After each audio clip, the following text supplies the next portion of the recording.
Hey guys, welcome to the Titanium Vault. I'm your host, RJ Bates. Today I'm sitting down with Prady Tewarie. How you doing, man? I'm doing fantastic, dude. I'm super excited to be on the show, man. So thanks for having me on. Yeah, thanks for taking the time. I know you're a super busy guy. For the people that don't know who you are, give a brief rundown of what it is you do as an entrepreneur. Absolutely. I'm currently involved in two different things. I own a supplement company, and then I'm also involved in real estate. And we'll get into the show how they kind of tie together because everything really usually does in business. And I Right. also own a real estate development firm. And basically, I started off as a buy and hold investor, like many people that get into real estate, and then I switched over to doing condo conversions and doing ground up development. So that's what I'm doing right now. And we do anything from started off with like 2, 3 units to now we go all the way up to double digit 20, 30, 40 units. We're looking at a project to do 90 units. So that's a different ball game, but Right. I really want to get into that. And hopefully one of the things for everyone listening in and watching is that they walk away from this episode and like, man, I got one thing out of this episode and that really had a big impact in my life that I could, I'm all about applied knowledge. I like college and school, but I was like, man, how can I apply this to my life? So hopefully people listen to this podcast and say, man, I got something that I could apply right away. So that'll be my mission. And if I accomplish that, then it's mission accomplished. So yeah, let's dive into the real estate side of things because you say you started off as a buy and hold investor. What did that look like? Were you doing rentals, owner finance, and how did you get your start there? Yeah, so I started off like many people will probably recommend it's a good way to start finding areas where there's a big demand for rentals. And so I went to school here. I moved here from Europe. Then I came here. I'm in Boston right now. If anyone watching on YouTube see the backdrop, and right in downtown Boston. And I remember going to college, and I saw so many college students were paying so much money to live in a lot of these college areas, which in Boston is full of colleges. Right. And they were paying premium price for a lot of these, and I was like, man, there's so much demand for these places where college students live, and they don't really want to live anywhere else because they want to be close to their friends. And at that time, so real estate wasn't the first thing I did in business. I had another business which was successful, and I had sold my stake in that business. And one thing I knew is like you don't never want to just sit on capital, right? So people know, you hear you make a lot of money through business, but you make real wealth through real estate. And I wanted to do something, and I wanted to have the money kind of work for me. And everyone was talking about this passive income kind of thing called real estate, and I'll get to that. But it's like, okay, well, I can go to class and go to school, get my degree, and I'll also be able to make some income through putting all the funds that I had, the liquid that I had from selling my business, to work for me through real estate. And that's where I started to invest in multifamily properties, mostly just to college students. That was just the only thing I did. Gotcha. And I quickly learned it was definitely not passive at all.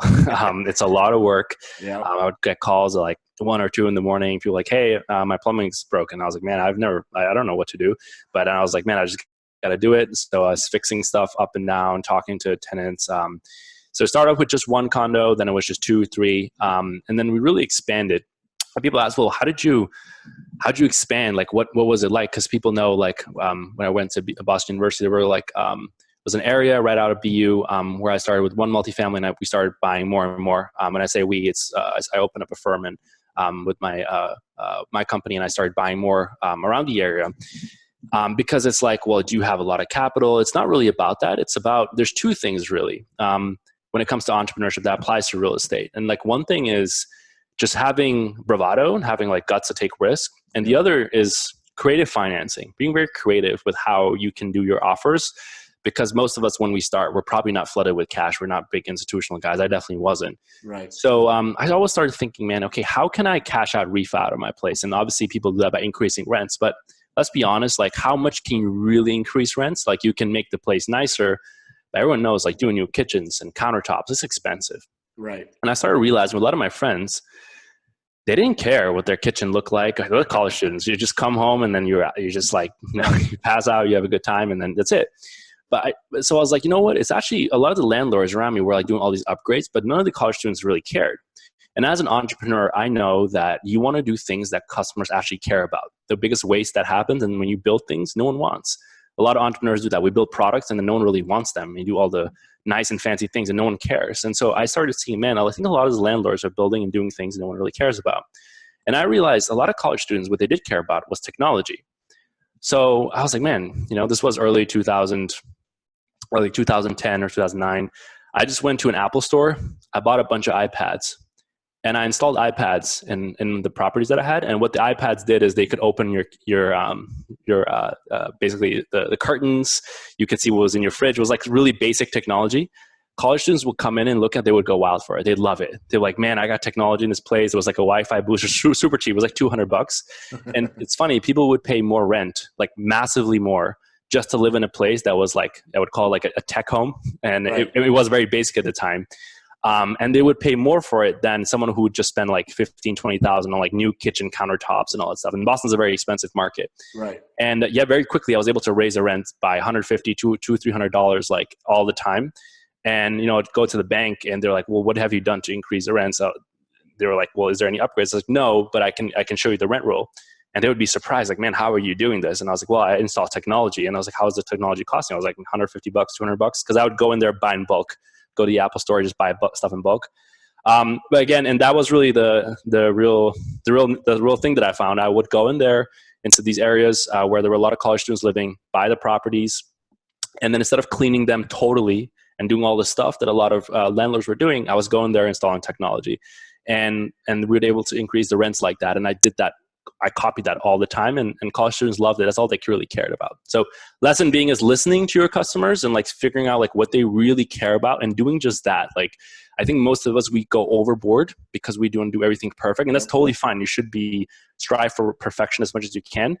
But when you're building things, when you're a business owner, you're building things for other people, and you have to ask what they care about. And so many of us, we sit in front of our computer, we don't know what people care about. We build it for ourselves, but we're not the ones consuming, right? So that was a big takeaway I got. Yeah, and I've had the honor of interviewing a lot of flippers or rehabbers that, that's their whole business is flipping houses. And right. What I've seen is the transition of them saying, my model is I'm flipping houses, to the model of now the phrase is wholesaling houses. And it's basically the exact same idea that you had with adding technology was right. Just listening to what the customer, the buyer, wanted. They might not want granite countertops, exactly. But they might have wanted some other minor updates that cost half the money. Correct. And they were still making the same amount of profit with doing, half the amount of work. For you were looking at, hey, this is a lot more expensive, and this is not what a college kid wants. To be quite frank, I can remember being a college kid, and the nicer places scared me because I'm like, look, I'm going to have people over here. We're going to tear this place up. Right? Yep. I don't really want to have the nicer place because that's just a lot more money when inevitably 12, 18 months from now, I'm going to be moving out into my next apartment or my next condo or whatever. So that's really creative. And I think that kind of speaks to the level of entrepreneur you are in comparison to just like a real estate investor following the trends of what everybody else was doing. You were thinking outside the box. So I want to go back to the part where you said, it really wasn't passive income. That's what people told you it was, but there was a lot more work involved in that.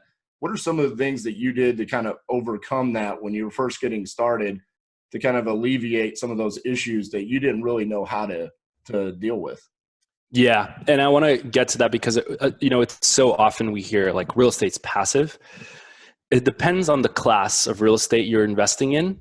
So like recently I've gotten into where I buy like ground up construction where it's like totally luxury, where you have a doorman and like concierge and like those places, and you buy this and you rent them out. There's no work, like literally there's no work to do there because it's a luxury building. Right. But actually it's for like the most of us when we start into real estate, we're going to have to do the kind of dirty work. And that's what entrepreneurship is about. And I always preach this because I think there's this misconception right now. And I talk about this, on a couple of places I've been on, is like, I think we're confusing entrepreneurship with being like a celebrity or like a Hollywood star, or like, you just see these cool slick guys with suits and you're like a venture capitalist, you're going out to these nice places. We don't do that. Like entrepreneurship on a daily basis. Yeah, I have a nice background because I work my ass off, but like every single day I'm fixing stuff. Like I'm like building supplements. I'm in the factory floors. I'm running the lines. I'm cleaning. I'm literally like plunge toilets. Like I've done all that stuff. Like that's entrepreneurship. We build stuff. Like we're like scientists in a lab that built, like we have to get our hands dirty. The other people, the investment bankers and stuff, that's not us. Like that's not our profession. Right. And people confuse that. Like, man, where are the parties at? where this at? I was like, I don't do that, man. Like, I'm just here. I work late nights, and then I'm in the factory, or I'm in my do ground up construction. I literally sometimes I go out there. I'm like, oh, I'll help you guys paint, and I'm in there like in the cold doing it with them. Like, that's entrepreneurship. Right. So I think the conception around this, especially if you do like buy and hold and like rental places that are, you want to find opportunity, and usually opportunity is going to be places that are not super pretty. They're going to have stuff wrong with them. And so you're going to get consistent calls from people and like stuff is not working. You're going to be the only one that can fix it. So you have to be there. So be prepared for that. If you don't want to do the dirty work, this might not be for you yet. Like, you can get into real estate maybe much later when you have like a turnkey property that you don't have to manage. But let's be honest, there's not much money that you can get out of that. That's mostly already a fully realized asset. So to answer your question, how do I deal with it? I had to learn the hard way, which was I had to do everything myself. And then I had to start putting systems in place as we scaled that would allow me to do this at a more efficient scale. Because I quickly realized that we did our first property. I was literally going there. I was talking to the guys there probably once a week, going in there, fixing stuff all the time. And so I realized if I want to do this at scale, like even though I'm the most productive person that I could ever plan to be, if I like perfect sleep and perfect health and everything, I'm still one person. There's only 24 hours a day. So like I can't do everything by myself.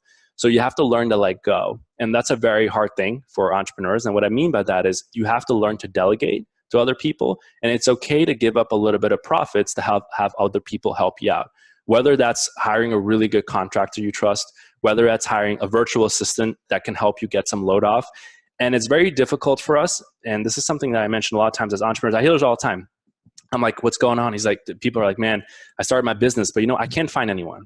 Everyone sucks. Right. No one works as hard as me. Like, it's so hard to find like hardworking people. I'm like, yeah, you're right.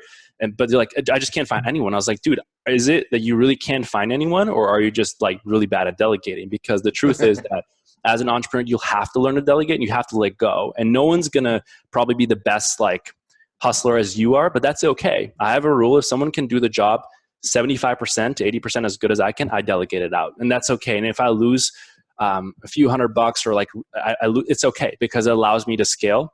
So at some point, every entrepreneur will have to make a decision between scaling and control. If you want a lot of control, you can't get big. If you want 100%, all the big guys, the big companies that are billion-dollar companies, the CEOs don't own like all the stake. They have given it out left and right. So that's a tug of war. And most people are very uncomfortable with that. They're like, man, I want all the control. They're like kind of like helicopter parents. They're constantly like, if you're a helicopter parent, you want to see everything your kid's doing.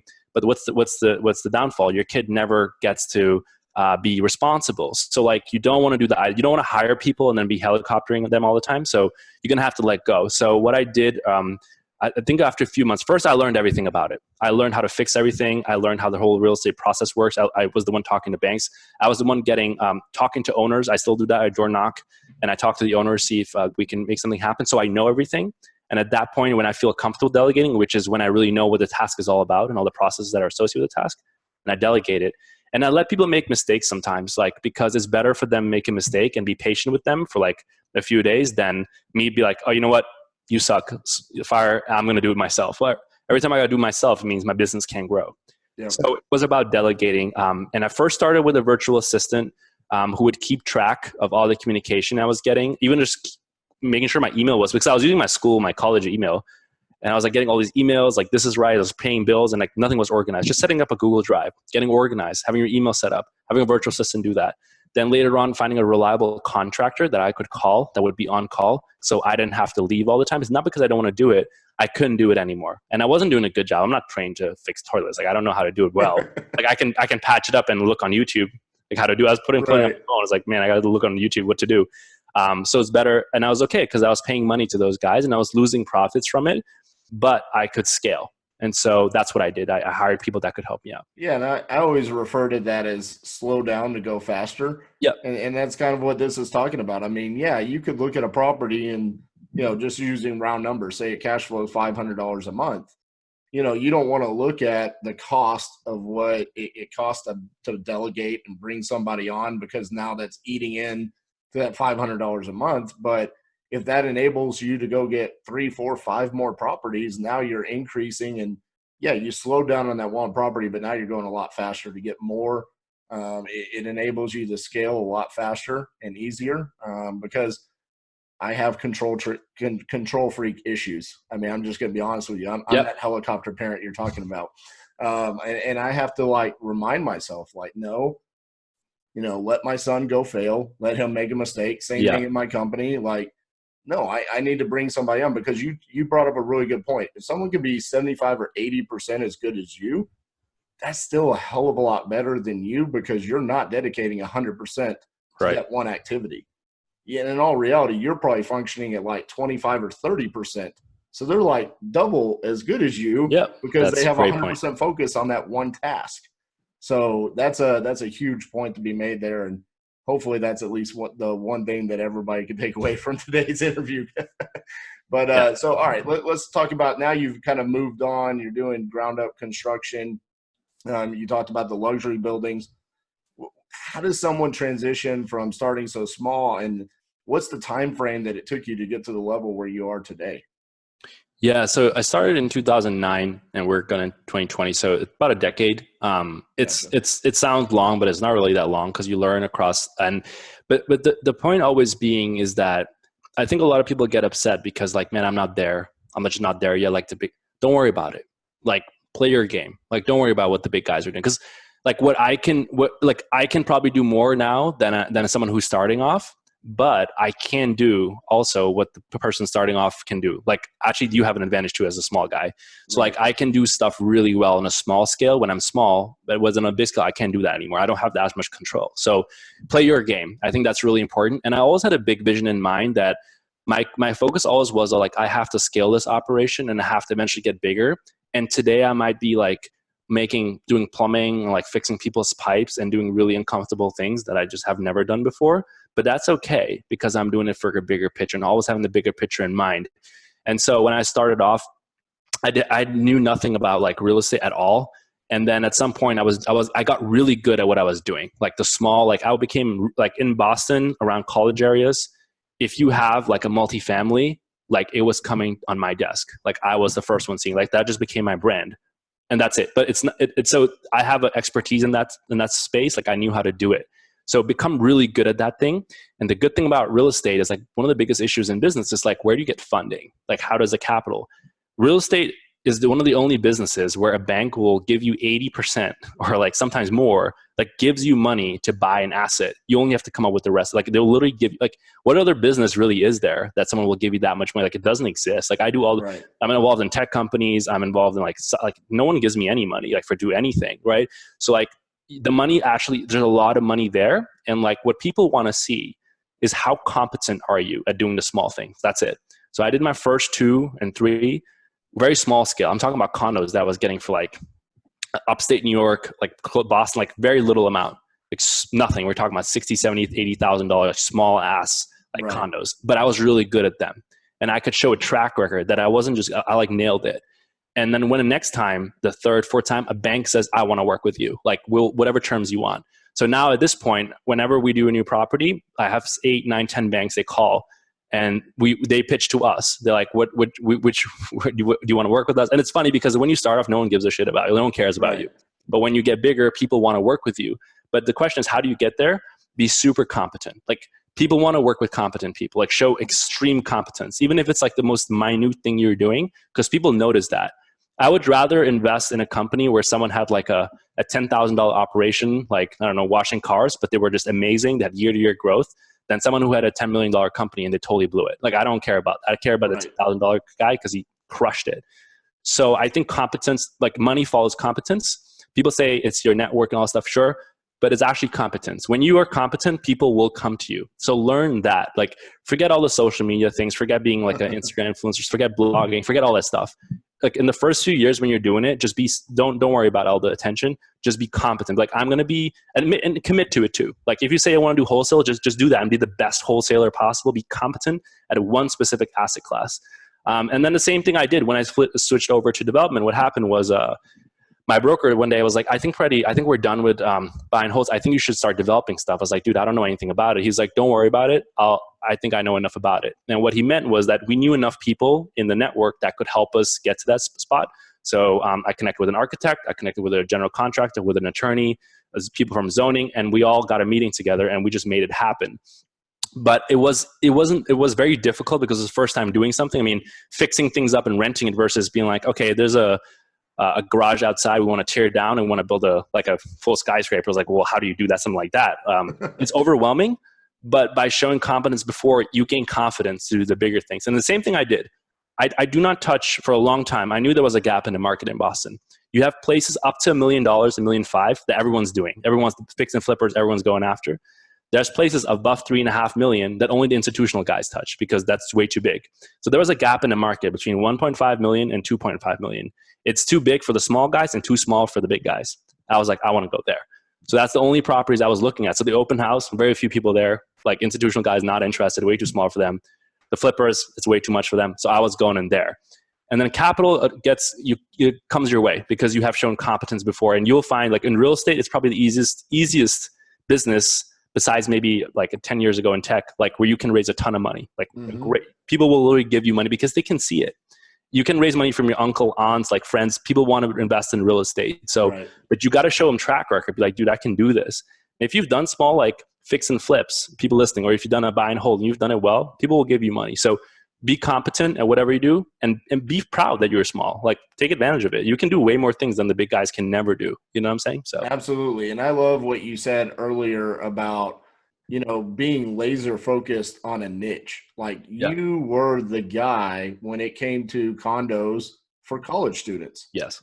Like that is so laser focused. You weren't like, hey, I'm going to wholesale and do some buy and holds and then flip and then new construction. I see a lot of people that fall into that.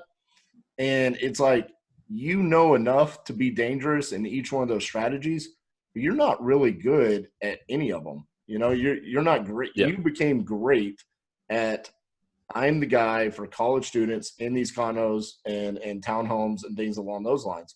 And then that transition now to where you're laser focused on the new development for multifamily, right? And you found even laser focused on a price point to be laser focused on that nobody was paying attention to.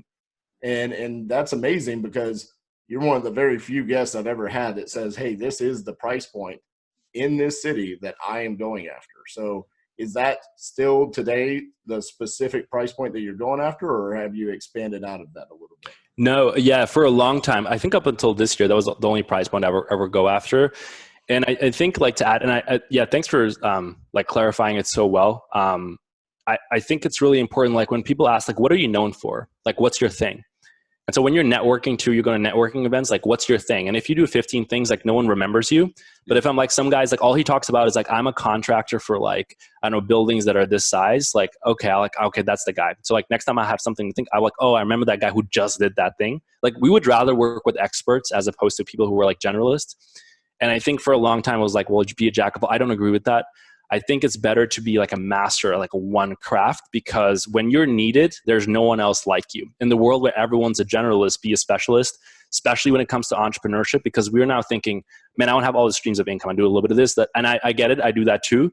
But there's a couple things that I'm really damn good at. And like, I'm good at that because I spend a lot of time on it, but also because no one else is spending as much time on it. They're doing 15 other things. So if you're in real estate, there's so many things, so many ways to be successful in real estate. So find your niche and just stick to that. Like don't even deviate from it. Even though, yes, we can make money here and there. Like you find an opportunity. I sometimes meet guys like, oh, I'm going to doing like a 50 unit like building. I was like, oh, okay, what have you done in the past? Like, I don't know. I've just done a small fix and flip. I was like, dude, you like, are you sure? Like, I don't think that's in your wheelhouse yet. And they take it really badly because they're saying, well, the numbers are there. I was like, the numbers are there, but are you there? Right. Like there's a difference. Like the numbers being there and you being there is very different.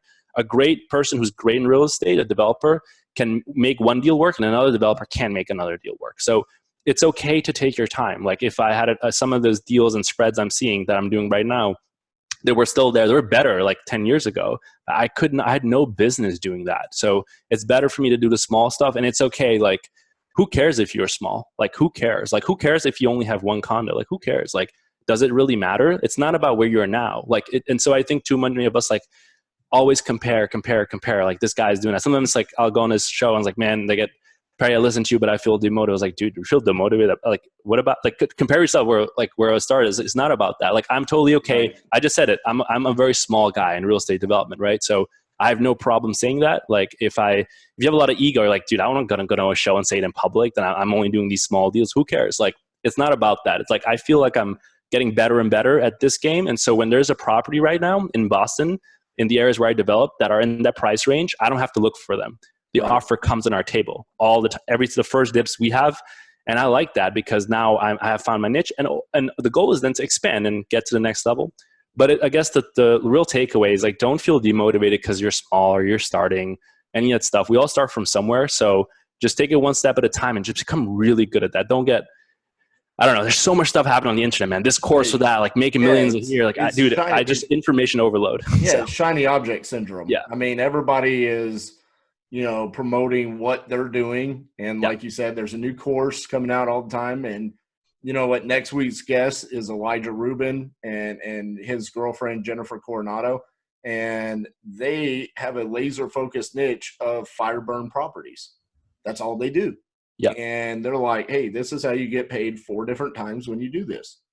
But that's all they do. They don't wholesale. They don't flip houses. They're not going to go try to do a $2.5 million, apartment building in Boston, Massachusetts. No, this is what we do. This is what we're the expert at.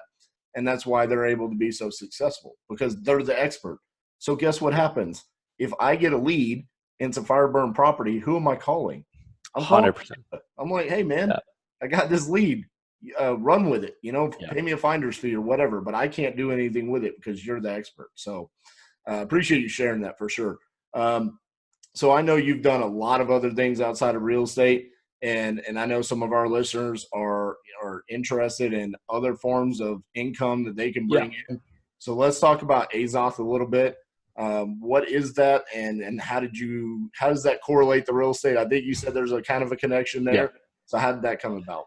Yeah, so Azoth is a supplement company, and what we do is we produce products that help people become more productive. That's it. We help people buy time through our products.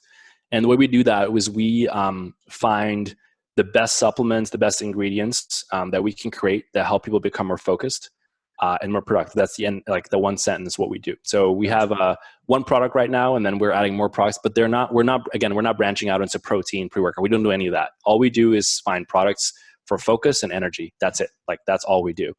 So I started this project when I was actually scaling my real estate, operation, which was a lot of buy and holds. And I went to law school. I'm an attorney as well. And at some point I was really into fitness. I had several other businesses, and I was doing real estate. And I go to law school, and I talk to my dean, because I look at my first exam. I was like, man, I don't think I did too well. So I was like, going to go to my dean, because I took a lot of pride in my academics. And when I was in college, I go to law school, and then she said, Prady, I mean, honestly, like this is not college anymore. This is the Olympics. Like, this is law school. It's serious stuff. And she said, you might have to think about scaling down one of your things that you're doing. Like, you can do so many things and still crush it at law school. And I remember like walking away from that meeting feeling like really like poor, and not because what she said, but because I realized that I didn't want to quit anything. I didn't want to stop going to the gym. I didn't want to stop my real estate stuff. So my question was like, how can I do the things I'm doing? How can I just optimize myself and become more productive? So I started looking at different types of things that we call biohacking, looking at like, how can I optimize my sleep? How can I optimize my fitness? And I came on these class of supplements, which the Russians used to use during the space race, and they're called nootropics. And this was a class of ingredients used to basically bring more blood flow to the brain and bring more oxygen to the brain. And I thought this was super interesting, so I wanted to try it out. And I remember trying out different ordering basically raws myself, trying out myself, encapsulating everything just for my own personal use. And I remember at some point I'd found something, and I was like, man, I think this is, I think I found something that really works. I was actually going to the gym with my friend. This was like our 54th try with like different concoctions. Going to the gym, big dude, 6'4" or 5", big dude. And then he just like literally starts tearing up. I was like, dude, are you okay? And I was like, oh shit, I gave him something from that supplement that was like probably messed him up. And he turned around and he said, Prady, I don't know what you just gave me, but that stuff, I've never felt so good in my life. I feel like I just had the best sleep of my life that I just haven't had before. And I remember thinking, man, I think I got something here. So I started, some of my friends were starting to use it, and like, man, this is some really good stuff. So I was like, okay, you know what? I should probably think about, see if a manufacturer wants to create this. So long story short, I worked with a manufacturer in a facility, all compliant, all that stuff. And we started creating a product, which is now called Azoth. And yeah, we went from selling to only everyone in law school to now we sell worldwide. But the concept really is about what can you do to give people more time in their day. I really believe in that. I totally believe that if people are more productive in their day and they have more time and they get more stuff done, I think their life actually gets better. I think most of us, we tend to procrastinate a lot or spend time on non-essential thing. And if we just spend our time on the things that really matter, like the 80-20 rule, I think our life can go to the next level. So we try to provide people with tools they can get there more quicker. But yeah, this was all fueled by my willingness to really scale my real estate and to get to the next point. But a lot of the stuff that I learned from entrepreneurship have translated over to real estate. And just like I talked to you earlier about the technology, I got into real estate development, and a lot of people were like, Prady, but you're doing these like $1.5 million, $2 million, but they don't have parking. They don't have parking. No one's going to buy your stuff. I was like, parking? My friends use Uber. So I call Uber. I was like, hey, I'm a developer. I have a lot of lots. Like, would you be willing to give me a deal? Long story short, in any condo that you live in Boston that I've developed, you can take Uber for free. It's built into the price. So anywhere you want to go, you can take Uber as long as it's from the condo to anywhere you want. It's just covered. We cover it. It's part of the condo fee and it's a monthly fee. It's totally free. And people are like, wait, seriously? Yeah. I was like, yep. So why do you need a car if everyone in the city uses Uber? All my other colleagues are building parking garages and getting permits with the city, fighting at neighborhood meetings. I was like, I don't need parking in any of my units. I don't want any of that stuff. We work with Uber directly. That cost me probably like a few phone calls and just a little bit of work, and I'm good. So every unit now has Uber. But like, how do I get that from doing entrepreneurship? We talk to customers all the time, Man, that is one of the coolest ideas I think I've ever heard somebody come up with. That is just that's awesome. And also, I just want to tell all of our listeners right now, Prady is being awfully humble when he says he was into fitness. Because before the interview, I was Googling him and trying to find cool pictures of him to make our thumbnails for iTunes, Spotify, YouTube, stuff like that. There are some pictures of you, sir, that you were far more into fitness, okay? You were like a bodybuilder, all right? Right. Yeah. So I competed in bodybuilding. I turned professional as was during my law school and college time. So that's what took a lot of my time. I competed in nationals and really took it to another level that I wanted with my physique. So, but yeah, so that took a lot of discipline and dedication. But the good thing is people ask, well, how do you do so many things? They're all tied together. The discipline you learn from fitness ties into entrepreneurship, and what I learned from entrepreneurship makes me a better real estate investor. And I think they're all, productivity, you can do a lot of things in your day as long as they're tied together and they're part of one circle. And you find with a lot of successful people, everything they do is actually about their business. So they're like, they're spending maybe they're spending time with their family or friends or whatever they're doing. But while they're doing that, they're applying, like I'm all about applied learning. So they're applying stuff that they're doing in their day that actually makes their business better. So if partying, going out with your friends and stuff, a lot of times is a waste of time, but it depends what you're doing there. If you're spending time networking or if you're having good conversations, I have a couple of friends that every time we speak, we have mastermind groups, like it helps me think better. Like even this podcast, like you give the opportunity for me to be on there. It's good to have conversations with someone like you because that only expands the horizon more. So like if you do things in your day that might not be work related, but they help you with your work, then you're constantly working pretty much, but you don't feel like you're working. So, people talk about work-life balance. Yeah, you should definitely have it. I'm not against it. But I think it's even better if you do things outside of work that just help you become better at your work. You'll see really successful people, the friends, the people they're around with are all, it's basically a whole circle to help them become successful. It's funny because people ask me all the time why I have a podcast, why have I dedicated so much time to doing it? And I'm like, do you know how many guests, just guests, not listeners, I've done deals with now, I've JV'd with, we've raised private capital together, all from starting off a relationship just like this. Like, hey man, nice to meet you. Let's go, chat it up for 30, 45 minutes. And then the next thing you know, it's like, hey man, we're aligned here. We have similar, thoughts and aspirations for where we want to go with our businesses. And next thing you know, we're doing a deal together. So yeah, there's a lot of work-life balance is a popular topic and, nowadays where everybody wants to talk about it as an entrepreneur, but there's other ways to kind of get that balance. And for me, this is not work. Like this is fun. I enjoy having conversations with people like yourself that are doing some of the crazy stuff. your podcast, The Enlightened Millennial, I'm gonna advocate that you change the name to The Humble Millennial. You're developing, apartment complexes, luxury apartment complexes in Boston. You're an attorney, former bodybuilder. I mean, dude, you don't even brag about it. You're just coming across like, yeah, I just wanted to compete at nationals. I love it, man. You're a super humble guy. So that's awesome. What are some of the other things that you've done as an entrepreneur? I've got my list here. Looks like you've founded and sold more than 24 businesses. So you're just like a serial entrepreneur. Yeah, I just picked I just really enjoy like going into like processes when I was doing real estate, actually, because it was so much like disorganization. Like when I started into it, like I was, and I'm not joking about it. Like, and this was, now things have just changed. You have all these softwares and cool things, but even, 8, 9, 10 years ago, like we didn't have half the technology we had today. Like everything was paper back in the day, like too. So like, man, I'm a young college kid, 18, 19 years old, like buying my first place and like working with banks and all that stuff. And there was so much organization required. And I realized like what it took actually to be really good and to scale.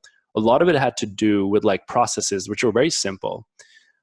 Because I think we make business a very complex thing. If you think about, okay, how to scale my startup, you'll hear like guys like Peter Thiel, like Mark Zuckerberg, all these guys are talking about $1 billion invest. I was like, man, for most people, like when you start off, like, dude, I have no business listening to this stuff. Like I remember in Boston, I was excited. I was like, I'm going to go to my first Forbes conference.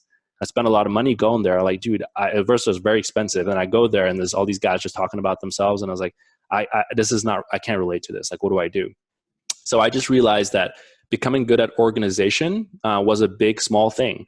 And the reason why I say it was big and small, because it's actually a very simple thing, but it can take you a very long way. So when I sold my first business, and then I got into real estate, what started happening, and this goes full circle what we were just saying, you build a relationship. So people started knowing me on campus as a guy who had sold a business.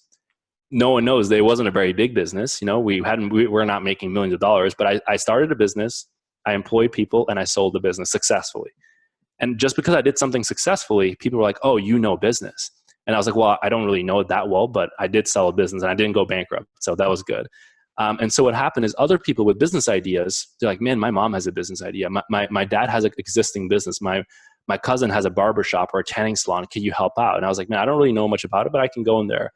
So I would go into the business and I would realize like something small. Like we had some businesses where there was like a tanning salon I went into, one of my friend's moms, and I just asked her, I was like, okay, do you have email addresses from your customers? And she said, yes. I was like, how many? And she said, I'm probably like 8,000. I was like, did you ever email them? She was like, no. I was like, why not? She's like, I just never thought about it. I was like, okay, what if I help you for like a month and we can turn it around? Maybe we can work something out. She said, okay. So all I did is I set up MailChimp, which was really popular back in the day. Yeah. And we started emailing customers and back in the day when email rates, open rates were really high, her entire business changed just by emailing customers and organizing everything. So I got a knack for like figuring out what small businesses were doing wrong. And what I started doing then is I started buying myself into a lot of these businesses, helping them out, turn them around, and then selling. And I did it over and over and over again. And the reason I was able to do it over and again, because it's a system and I figured it out for smaller businesses. And so I've done this like 24 times already. And, for anyone listening in, if you want to be successful in business and become, people say, oh, you want to do financial freedom, whatever it is, you do not have to create the next Facebook or Uber. You do not. Like, it's a great thing if you do, and you should always go for, but you can also have, if you rack up small wins, they're the same as one big win. And I think a lot of us aren't talking about it. It's on college campuses here. It's like, if you join a startup incubator, if you don't have a tech company, they look down on you. You think it's like, you're stupid. It's like, oh, what about like the neighborhood? Like, I don't know, someone who's a landscaping company. I think they're pretty badass. You can scale them too, and you can sell them too, and you can make profits with them too. So, and if you do a lot of them, you might be in the same position as a lot of your friends who are starting tech companies, doing it for 15 years and failing. So that's, I got started with like going into really small business, like mom and pop stores, turning them around, helping them with tech, selling the business, and then just did it over and over and over again. And that's what brought me here to now do something a little bit more bigger than before. Well, and you know what, you brought up a really good point there, that it doesn't matter, the small victories add up over the course of time. And even if your end goal is not to sell the company, we just made a decision that, my partner in Hawaii, Elijah De La Garza, he owns a roofing company in Hawaii. We have connections here in Texas to the roofing industry. He's originally from here. That's how we're best friends. We went to high school together. And I can pretty much start a roofing company here in Texas utilizing all of the systems and processes that he has in his branch in Hawaii and almost have a turnkey, hands-off business here in Texas that I get to be, you know, the majority owner of and pretty much just be hands-off. Yep. And is that something that as a real, it's funny because I actually said this statement to him before. I was like, a real estate investor would never downgrade to the roofing industry. But now here I am. That was an ignorant statement on my part, because now I'm looking at it with a level of maturity saying this can bring a significant amount of income to my life, my family, and my businesses overall for really being pretty hands-off because of the systems and processes that Elijah put in place. And that's pretty much what you did, is you had those systems and processes in place as an entrepreneur, and you were just duplicating it over other people's businesses, which is amazing. So, man, I have well gone over our time here. Thank you so much for sharing everything. Any final thoughts for our listeners before we sign off? I know you're full of wisdom. So what are your final thoughts? Yeah, no, I think there's just one major thing. A lot of times when, again, and I've mentioned this a few times, this is a continuous thread, and it started off with like, find opportunity around you, but like when you're starting off, and like I've said before, you might think that you can't do what the big guys can do. And that's totally true. You can't, but they can't do what you can do either. So like revel in the fact that you're small. When you get really big, you're like, man, those were the days where I could do all the things myself, and like become really good at that. When I started my first supplement company, I would write handwritten notes to all my customers.